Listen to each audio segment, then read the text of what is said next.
Thanks for joining me today at the Naked Gecko.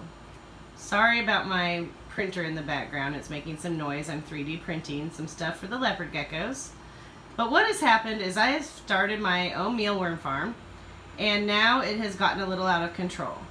So as you can see up top here, I have 5 different grow boxes. I'm about to have 6. I get a grow box about every month. You can see the dates on those. Then I have a bigger drawer down here of the mealworms. The beetles were up top, but the beetles outgrew that container. And the empty one in the middle I will be using for the batch of mealworm eggs I'm about to sort out from the bottom of the beetles. Then down here I have my pupa, another container that says beetles. That's the first container that they grew out of. So they grew out of that one, moved into this beetles container.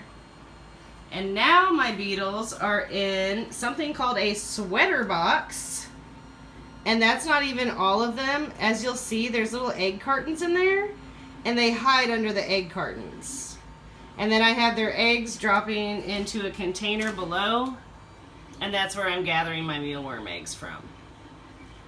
So what I'm going to do today is I'm going to take my mealworms and I'm going to sort them out into containers to put them in the refrigerator. That way I can slow down the rate that they're changing into pupa, which will hopefully give my beetles some time to die off or give me time to go and find somebody who would like some beetles. That's what I was trying to do, but I haven't found anybody yet that wants some beetles to start their own mealworm farm. So I'm just going to show you the containers that I'm going to use to store these on my own in my refrigerator. So here are all of my mealworms, all of my big mealworms. I have plenty of tiny mealworms that are still waiting to come into this container. I have some potatoes and some carrots in here, but there's too many mealworms. I have 2 geckos, and this is a lot. Now, I haven't ever done this before, and I didn't look it up before I did it, so I'm just going to try it and hope that it slows down the growth of everything and my population, or infestation as I call it. I went and bought some hefty containers. They're just little food storage containers. And I took a push pin, I poked holes in the sides all the way around there.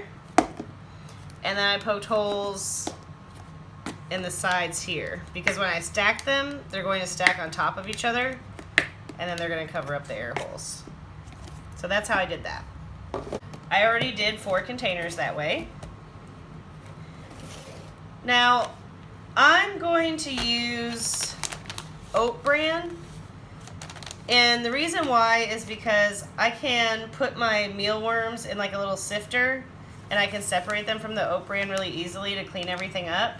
Some people use oats. I do use oats for my beetles, and I just buy oatmeal like that you would cook for yourself to eat, just plain oatmeal, and I throw that in there. Normally I buy wheat germ, and I just buy it from Sprouts, the new whatever you want to call it store. I don't know, organic store. But they have other stuff that's not organic also. But anyways, normally I bought the wheat germ from there, but since the pandemic, they're not selling it anymore in my area.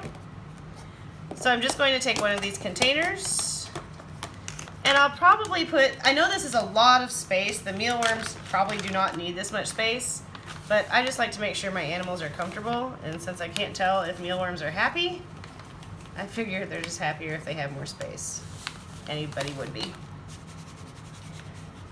So I'm just going to get some wheat germ or oat bran in there, whatever you choose to use. And then I guess I'm not sure if I really want to count.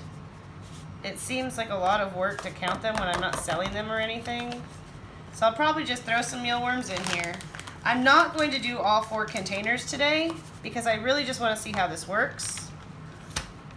So let's start putting all our mealworms in here, and I'll use the tongs. It's easier.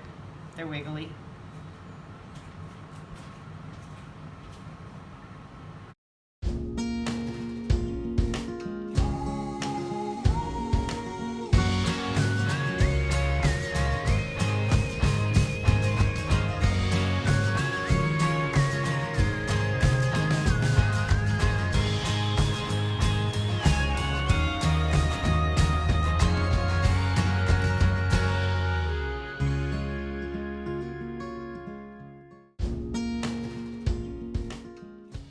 Got the carrot and the mealworms with the date on them. And I've got my pupa. I do feel bad for experimenting with my little creatures, but I have to keep my geckos fed. And so that's why I just try to keep them as happy as possible. I'm hoping that these pupa being put in the refrigerator, that they will not turn into beetles, and that I can take them out in about a month and that they'll still turn into beetles. If I can do that, that will really help with the beetle population, and that's really where my issue is. Not so much with the mealworms, even though I do have a whole bunch of them on the way. It doesn't seem to be as overcrowded. And I'm not getting bigger containers because I just feel like everything's big enough. All right, so if you like this video, please like below. And if you don't want to miss any of my other videos, please hit subscribe. Thank you.